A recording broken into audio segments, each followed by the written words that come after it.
Hello friends. दोस्तों लोग आइए हम लोग आज समझते हैं कि कार्नोट और रीहीट साइकिल में मुख्यतः क्या अंतर है। तो सबसे पहले बात करते हैं इसके सिद्धांत की। तो कार्नोट साइकिल एक काल्पनिक ऊष्मीय चक्र है जो कि दो ऊष्मीय भंडारण, एक हमारा गर्म भंडारण और एक निम्न तापमान झरने वाला ठंडा भंडारण के बीच संतुलित होता है। यह एक परिवर्तमान चक्र है जो एक ऊष्मीय इंजन द्वारा प्राप्त कर सकते हैं मौजूदा अधिकतम क्षमता का विश्लेषण करने के लिए उपयोग किया जाता है। अगर हम रीहीट साइकिल की बात करते हैं तो रीहीट साइकिल एक बेसिक रैंकाइन साइकिल का एक संशोधित संस्करण है जो कि समानता भाप बिजली संयंत्रों में उपयोग किया जाता है। रीहीट साइकिल में जब भाप पहले उच्च दाब टरबाइन से फैलती है तो यह बॉयलर में फिर गर्म किया जाता है और उसके बाद एक निम्न दबाव टरबाइन स्टेज में ये प्रवेश करती है। क्षमता के आधार पर अगर हम बात करते हैं तो कार्नोट साइकिल सबसे अधिक अवशिष्ट चक्र है क्योंकि यह एक दिए गए गर्म और ठंडे भंडारण के बीच तापमान अंतर पर अधिकतम क्षमता को प्राप्त करता है। कार्नोट साइकिल की क्षमता केवल ऊष्मीय भंडारण पर होने वाले ताप प्रभाव के तापमानों पर निर्भर करती है। जबकि रीहीट साइकिल की क्षमता की बात करते हैं तो reheat cycle basic Rankine cycle की तुलना में क्षमता में सुधार करता है।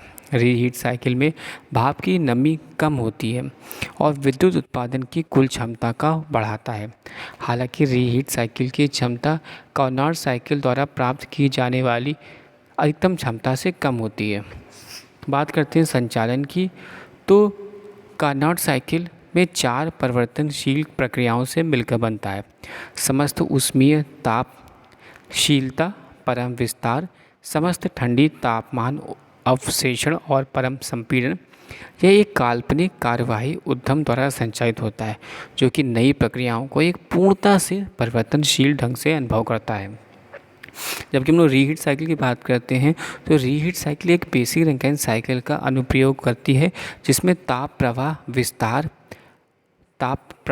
विस्तार, ताप उत्पादन और संपीड़न जैसी प्रक्रियाएं शामिल होती हैं। रीहीट साइकिल में भाप पहले उच्च दबाव टरबाइन से फैलता है, फिर उसे बॉयलर फिर से गर्म किया जाता है और उसके बाद वह निम्न दबाव टरबाइन में स्टेज में प्रवेश करता है।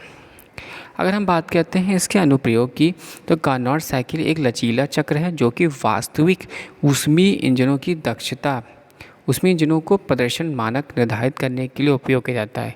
यह ऊष्मीय इंजनों की अधिकतम क्षमता के मूल्यांकन में मदद करता है, जबकि रीहीट साइकिल एक बड़े माप में विद्युत उत्पादन संयंत्रों से आमतौर पर उपयोग किया जाता है, खासकर जो भाप टरबाइनों का उपयोग करते हैं। एक रीहीट स्टेज जोड़ने से भाप की नमी को कम किया जाता है और विद्युत उत्पादन की कुल क्षमता को बढ़ाता है। हालांकि रीहीट साइकिल की क्षमता कार्नोट साइकिल द्वारा प्राप्त की जाने वाली अधिकतम क्षमता से कम होती है। अगर हम इसको सारांश में बात करें तो कार्नोट साइकिल एक काल्पनिक चक्र है जो एक ऊष्मीय इंजन की अधिकतम क्षमता को निर्धारित करने के लिए उपयोग किया जाता है, जबकि रीहीट साइकिल रैंकाइन साइकिल का एक व्यवहारिक संशोधन है जिसमें एक रीहीटिंग स्टेज जोड़ा जाता है ताकि विद्युत उत्पादन की क्षमता में सुधार हो।